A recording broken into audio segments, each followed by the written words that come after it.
Olá, sejam bem-vindos a mais uma edição do programa Repercussão. Vamos com a gente?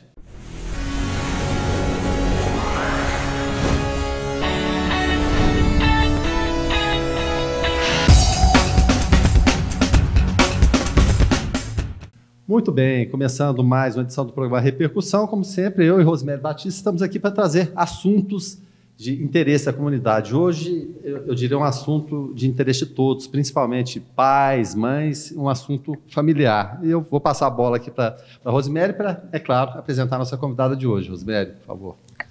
Olá, belas e belos. Olá, Guilherme. Nosso assunto de hoje é sobre depressão. A depressão é um mal do século e que vem atingindo muitas pessoas. A cada 8 brasileiros são atingidos por essa doença. É uma doença totalmente silenciosa e, devido a isso, as pessoas às vezes não dão tanta atenção, mas vem sempre a pergunta: como tratar? O que fazer? Tem várias dúvidas, né? E para isso hoje estamos recebendo aqui a Yasmine, que é psicóloga, para esclarecer um pouco sobre as nossas dúvidas. Olá, doutora Yasmine, tudo bem? Olá pessoal. Olá, Guilherme, um prazer estar aqui hoje. Obrigada pelo convite. Doutora Yasmine, eu já começo te perguntando, o que é a depressão?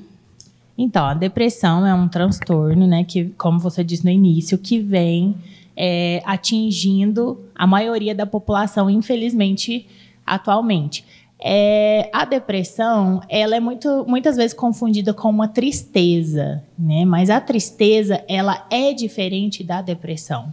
E aí, a tristeza eu sei explicar o que está acontecendo. Tem um motivo, apesar dos sintomas físicos também aparecerem. Mas a depressão, você não sabe explicar o motivo da sua tristeza. É uma tristeza profunda, sem um motivo específico. Seria até assim, digamos, um desalento. Tá ali, eu tenho a consciência que eu estou triste, mas eu não tenho ideia do que está acontecendo, parece que nada interessa, nada faz sentido. É mais ou menos por aí? Isso. Você não consegue explicar o que está acontecendo e muitas vezes perde o controle de algumas situações que antes eram consideradas controláveis para você. Dentro da própria rotina? Sim, dentro da própria rotina. Então, muitas vezes as pessoas acabam perdendo o interesse por atividades prazerosas, por estar com as pessoas socialmente. Até coisas que elas gostavam muito, de repente passam a não ter sentido. Isso não tem sentido porque a pessoa ela começa a ver as coisas, que é até uma palavra que a gente usa, preto e branco, sem cores. Então, a pessoa ela começa a ver tudo de uma forma mais escura. E o que leva uma pessoa a ter a depressão, Yasmine? Então, não tem um fator específico, né? Isso a gente precisa de olhar caso por caso. Então, a gente precisa de fazer uma avaliação desse paciente para ver o que aconteceu, se são situações anteriores, se são situações atuais, se passou por algum trauma, se tem algum histórico familiar, se é questão física também que está auxiliando, se é genético, enfim, é uma gama de possibilidades. E até em relação a isso aí, na consulta, é sempre aconselhável que vá a pessoa e vá mais alguém para relatar o dia a dia? Menor de idade, normalmente a gente atende os pais primeiro, ou os responsáveis, e quando a pessoa vem por livre e espontânea vontade, né? Mas é mais raro adulto, a pessoa aparecer sozinha ou não? Normalmente a família procura e marca para a pessoa. Mas tem pessoas que vão ao psiquiatra, por exemplo, primeiro, antes de ir ao psicólogo, e o psiquiatra já manda a cartinha encaminhando. Então, ele mesmo já procura. Então, é difícil porque os pacientes, eles não têm energia mesmo. Às vezes, quando o paciente depressivo fala, nossa, eu não tenho energia, é real. Realmente não tem essa energia para conseguir ter a ação. Então, um dos sintomas, né, como você está falando, mais comum é essa falta de energia. Tem outros que você possa... Sim, fadiga, muitas vezes suor frio, dor de cabeça, dor no corpo, sono excessivo ou falta de sono, apetite, ou come demais ou não quer comer nada. Ou seja, situações extremadas. Extremadas, que foge daquela rotina do dormir 8 horas, de repente vai dormir 14, 16, ou não come nada, ou quer comer aquela serra de comida. É desse jeito. E às vezes o paciente ele não consegue realmente ter essa disposição para voltar ao trabalho. Então, por muitas vezes, dependendo do grau da depressão, o paciente ele é afastado do trabalho mesmo, porque ele não consegue. E você daria algum conselho para o familiar ajudar? Não julguem, eu acho que é a primeira coisa, porque muitas vezes a pessoa depressiva, a pessoa fala, é frescura, falta de Deus, a pessoa está preguiçosa. Não, realmente é uma doença e precisa de ser tratada. Então, precisa dessa equipe multidisciplinar, psicólogo, psiquiatra, precisa de fazer uma atividade física quando esse paciente já estiver melhor. E a gente precisa, às vezes, de um nutricionista para organizar a questão da alimentação. Então, é uma equipe, não tem como tratar somente com psicólogo ou somente com psiquiatra. Uma depressão já num grau grave, né? E qual a diferença entre, por exemplo, a depressão e a tristeza? A depressão, você não sabe explicar o sintoma, não tem como.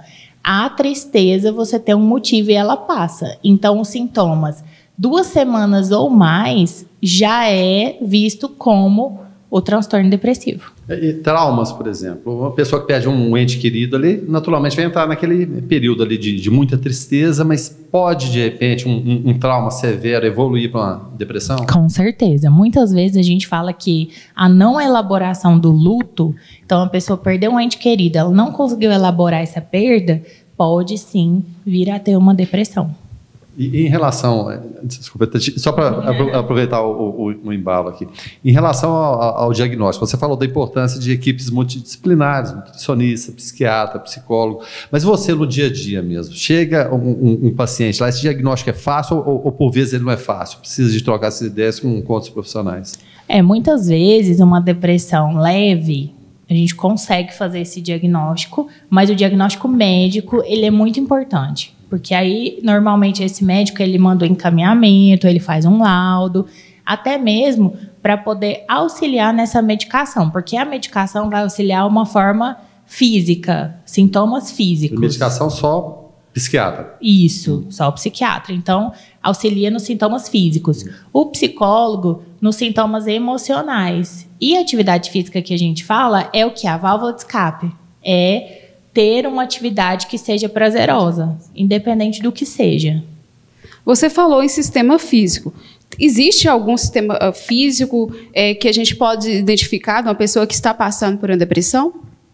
Sim, normalmente a pessoa que está com depressão, ela anda mais encurvada, né? Ela sente muitas dores no corpo, ela tem muita alergia, ela está o tempo todo doente. Então, normalmente, isso tudo aparece. E são sintomas que a gente fala psicossomáticos, né?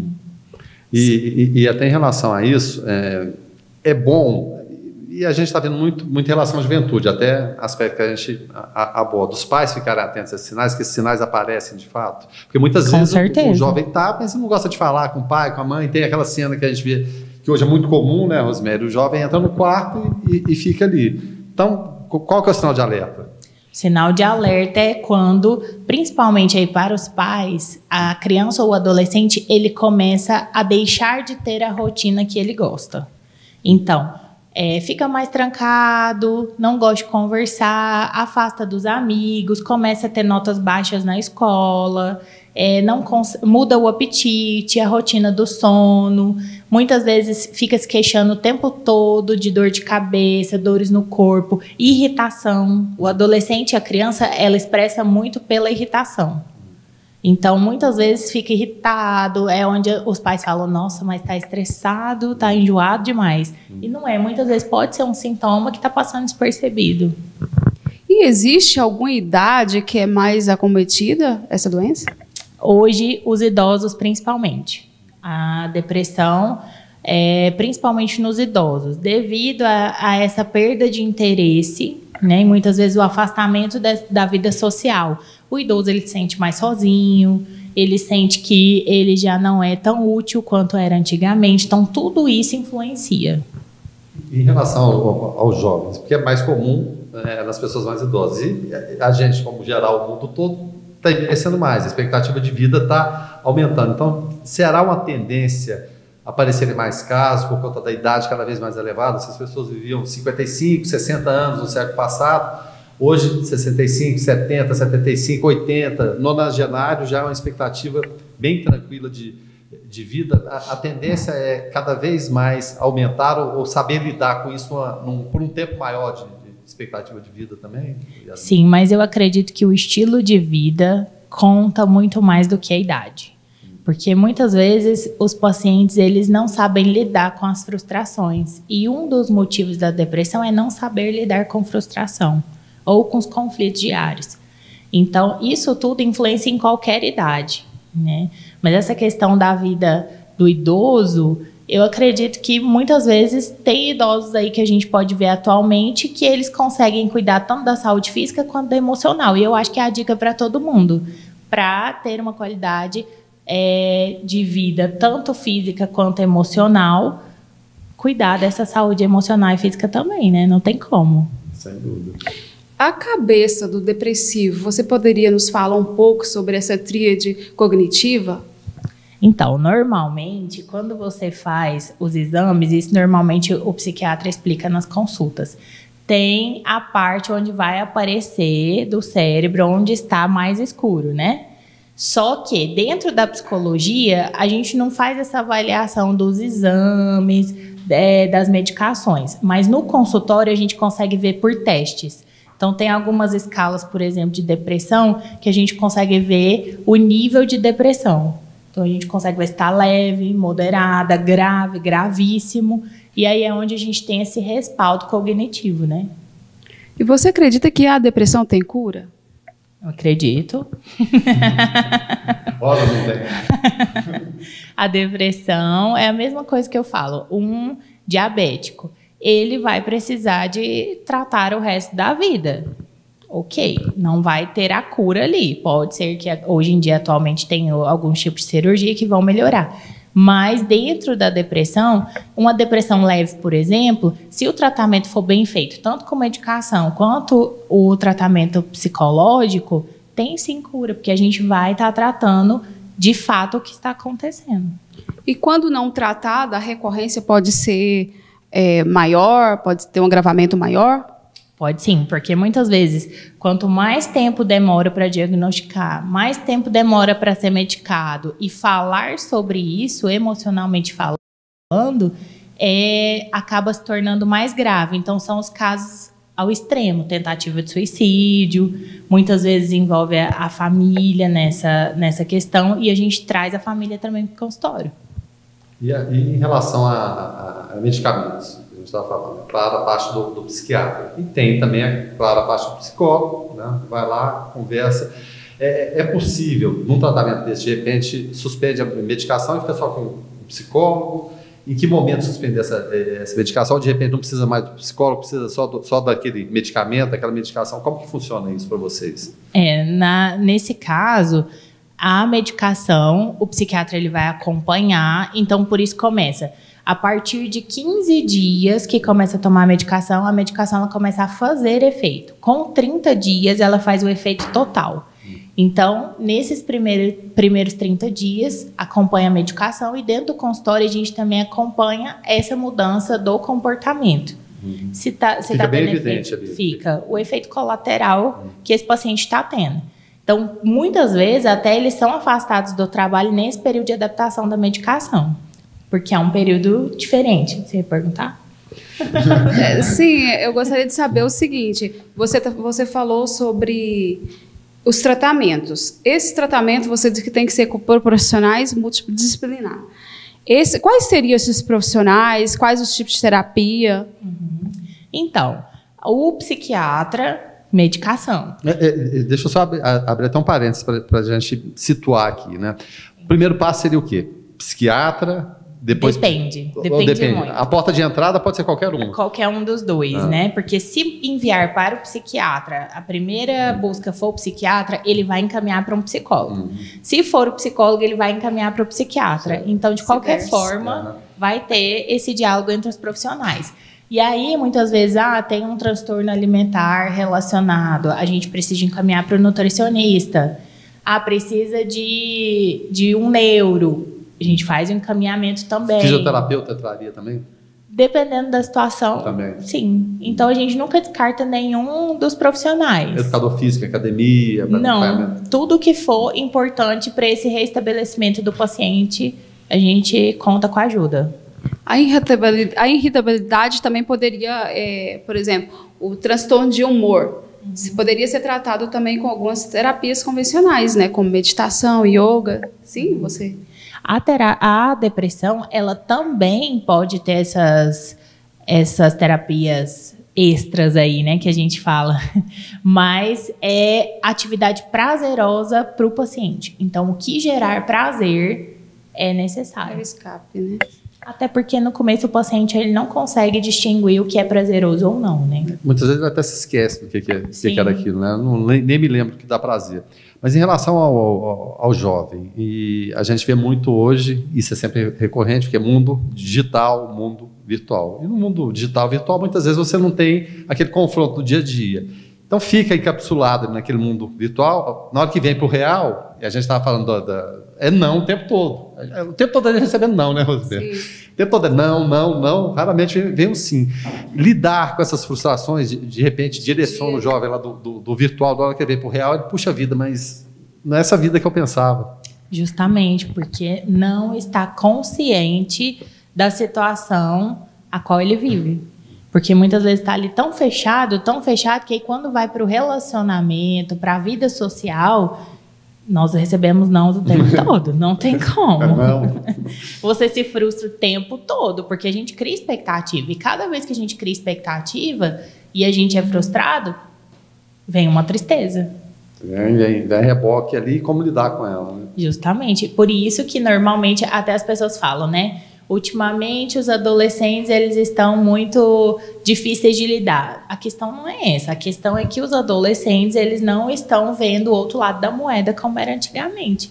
Muitas vezes eles os pais não deixam eles passarem pelas fases. Então, frustrar faz parte também do crescimento.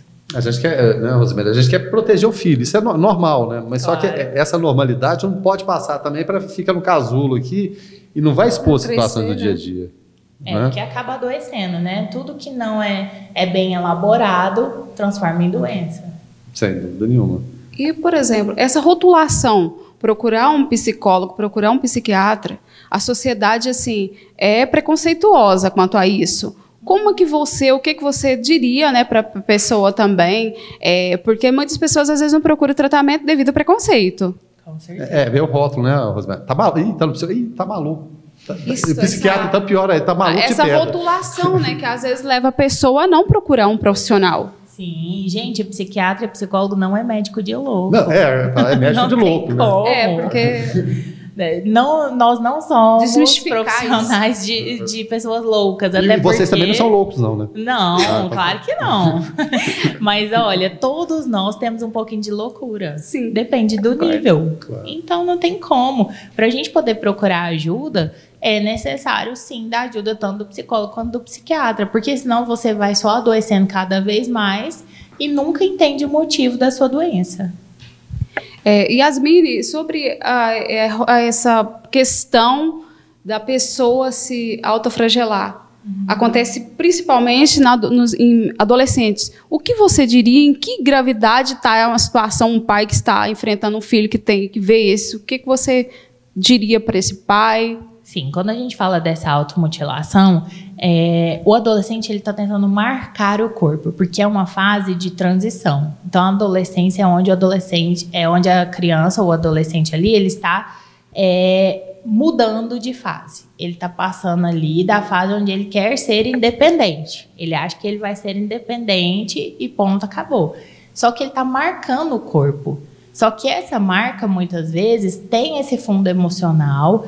E os pais, eles se assustam muito, porque chega em casa, até descobrir, muitas vezes, pode reparar, os adolescentes que se automutilam, eles normalmente, no calor, eles saem de blusa de manga, porque as marcas estão no braço, principalmente. Certo. Então, agora, até uma dica para os pais, né?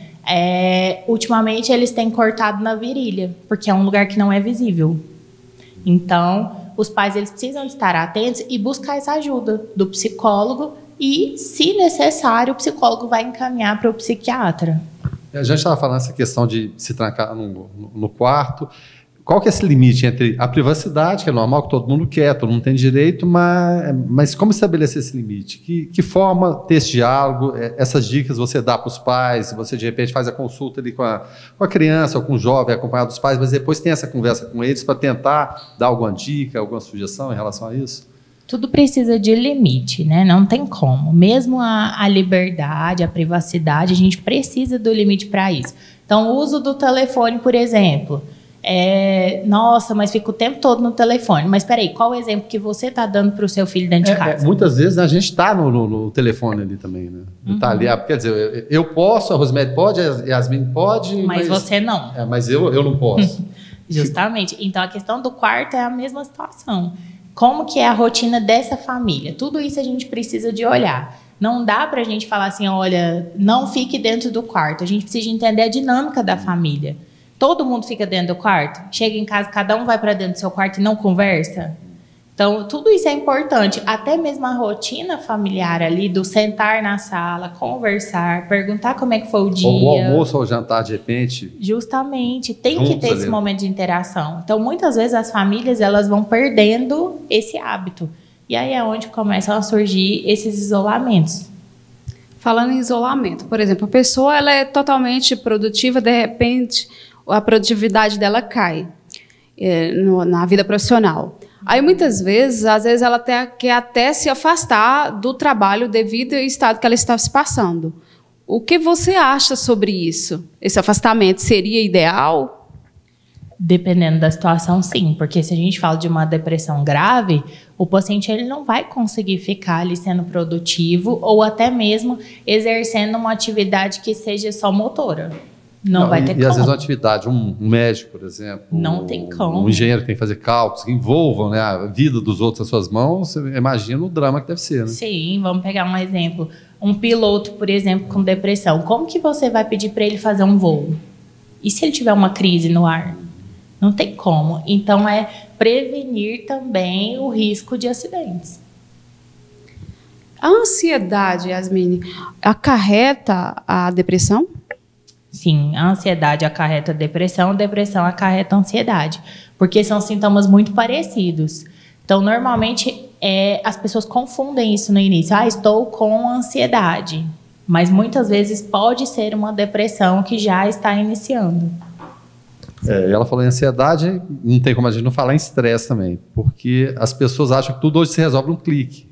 Puxa vida, eu venho de um mundo que tinha carta ainda, né? Vai receber uma carta, daqui uma semana vem a carta. Hoje a pessoa se demora um segundo, ela já está irritada, está extremamente irritada com o aparelho, irritada com outra pessoa. Como que eu mandei a mensagem e a pessoa não responde? E a Rosemary falou no início, seria o mal, não desse século, mas da modernidade, que ela traz benefícios, mas traz essas situações que a gente está tendo que se adaptar a ela. Porque essa geração, ela não viveu em outro mundo. Ela não conhece o mundo fora do smartphone e do celular. Eu, que sou mais antigo aqui de vocês, é claro, venho de um período anterior. Vocês podem ter pegado uma fase anterior a essa também, mas muito pouquinho. Mas é uma geração que já vive nesse mundo, né? Então a realidade delas é essa. Como lidar com isso? É muito complicado, porque essa geração é a geração imediatista. Tudo é para agora. Né? E tudo gera irritação. Então, isso é algo que a gente precisa, assim, de tomar muito cuidado, e até por isso os profissionais estão aí para ajudar, né? Porque a gente precisa de lidar com o limite, com a frustração, com até o limite da alegria. Não tem como. Tudo é limite. Então, a gente precisa, assim, e essa questão de hoje em dia dos smartphones, a gente precisa de ter limite também para o uso, né? Mesmo sendo a geração que só conhece isso. Não conhece o mundo anterior, né? Mas existia mundo antes disso? Existia, com sim. certeza. Yasmine, sobre a pessoa que está passando por esse problema, né, de depressão, qual seria o conselho que você daria para ela? O que você diria? Que é uma fase que todo mundo pensa que nunca vai passar e que vai ser assim para o resto da vida. É um período onde você está passando por dificuldade. Você não é depressivo, você está depressivo. pode passar em breve. Então, precisa do tratamento e precisa de buscar ajuda para isso passar da melhor forma possível. Já teve caso assim que você tivesse que convencer a pessoa que ela não está deprimida? Na verdade, ela está pensando que está deprimida, mas não está? Tem. Tem, né? Porque, não, mas verdade, eu estou deprimido. Já chega o diagnóstico pronto. Não, Yasmin, eu estou deprimido e não tem jeito. E aí é onde você tem que mostrar que a pessoa não é um diagnóstico. É muito além disso, né? Você pode estar depressivo agora, ok, mas você também pode não estar e pode estar usando isso camuflando algum outro sintoma. E é um desafio, né? Às vezes também a pessoa se automedica, né? É muito comum a pessoa tomar um medicamento que deu certo para a amiga, eu estou muito ansiosa, eu estou com insônia. Como que você vê essa situação, assim? Porque isso acontece, né? Sempre é a receitinha do amigo, né? Funcionou para mim. Eu sempre falo que essa automedicação ela é muito perigosa, porque se você toma um medicamento, por exemplo, para depressão que deu certo para o seu amigo, pode ser que para você ele faça você desenvolver outros sintomas, não melhorar. Então, por isso que a gente precisa desse acompanhamento. Até mesmo porque esses 30 dias iniciais da medicação é um teste. É para você ver se vai ter melhora ou piora. Então, é vigilante, né? Esses 30 dias aí sob vigilância. Tanto do médico, do psicólogo, quanto da família. E em relação à dependência, a gente está falando de remédio. Pode-se criar uma dependência ali química. Sem o remédio eu não dou conta. Eu vou estar deprimido. Ou mesmo com psicólogo. Porque eu conheço pessoas, e um caso clássico mundial é que é o Woody Allen, cineasta, ele lida com psicólogo já desde sempre, há 40, 50 anos, e nunca tem alta. Seria ali uma dependência também em relação ao remédio, a parte química, e em relação ao psicólogo também pode-se criar isso aí. Como você estabelecer essa alta? Você tá legal, você está curado. Não, mas eu quero vir aqui, eu preciso de você ainda. Como lidar com isso aí, ou cortar esse laço, se é que pode se cortar também? Normalmente tem pessoas que vão fazer terapia para autoconhecimento e vão continuar ali por tempo indeterminado. Eu falei do diário, tá a vida toda ali. Sim, mas tem pessoas que elas estão ali para tratar, a gente fala da psicoterapia breve, né, que você trata aquele objetivo. Então, acabou, tem alta. E muitas vezes o paciente fala, mas eu quero ficar. Tá, mas aí a ideia do psicólogo, né? Se você também não está criando um vínculo que não deixa o seu paciente embora. Então, tudo isso precisa ser visto. Tudo tem que ser olhado. Não depende só do paciente. A gente está esgotando o tempo, mas eu acho que a última pergunta, Rosemary, que a gente pode colocar é o seguinte. É claro, o psicólogo trata de gente, psiquiatra também da mesma forma, mas partindo só para o seu lado. E quem trata da Yasmin? Yasmin tem tanto problema que vem no dia a dia, como vocês se tratam, como lidar com isso aí, porque laços se criam, e é claro, imagina como você vai para casa com tantos problemas que você lida no dia a dia. Com certeza. Terapia. Tenho minha psicóloga semanalmente para o resto da vida. E é assim, não tem como. O psicólogo tem que fazer terapia. Gente, se você vai num psicólogo que ele não faz terapia, que ele acha que ele não precisa de terapia, foge. Pode fugir. Pode fugir, porque todos precisam ir para o resto da vida. Doutora Yasmin, eu gostaria de saber o seguinte, aquela questão assim, às vezes a pessoa está com a vida tudo bem, por exemplo, ela não tem problema aparentemente, e mesmo assim ela se sente deprimida. Tem alguma relação com o histórico familiar da pessoa, do indivíduo? A questão hereditária? Sim. Principalmente porque a depressão não significa que tudo precisa de estar negativo. Muitas vezes a pessoa ela não tem um problema financeiro, ela não tem problema familiar, mas é um vazio existencial. Então isso é da pessoa, precisa de ser tratado de dentro para fora, não de fora para dentro. E tem sim uma relação com a hereditariedade, porque a gente precisa de olhar o campo desse paciente. Espera aí, na sua família, sua mãe teve depressão, ou sua avó, como que é isso? Como que é esse histórico familiar? Porque a gente também precisa de olhar para esse lado, né, da hereditariedade. Não tem como a gente olhar só para aquele sintoma ali e ponto, acabou. A gente precisa de olhar o campo todo desse paciente. Tá certo. Rosemary, então, agradeço a doutora Yasmin Fayad estar aqui. Ela mistura o árabe com o japonês. Sim. Tá bom? É pai japonês e mãe árabe. Isso é isso? Faça nossos agradecimentos, por favor, então. Yasmine, muito obrigada. Sempre será bem-vinda aqui. É um assunto, né, muito abrangente, não para, né? que tem muitos ganchos. Eu espero contar com sua presença em um outro momento. Tá? Com certeza. Obrigada pelo convite, obrigada pela recepção de sempre, Guilherme. Um prazer estar aqui com vocês e sempre que possível estarei aqui, sim. Obrigada. Obrigada, belos e belas, e até o próximo Repercussão.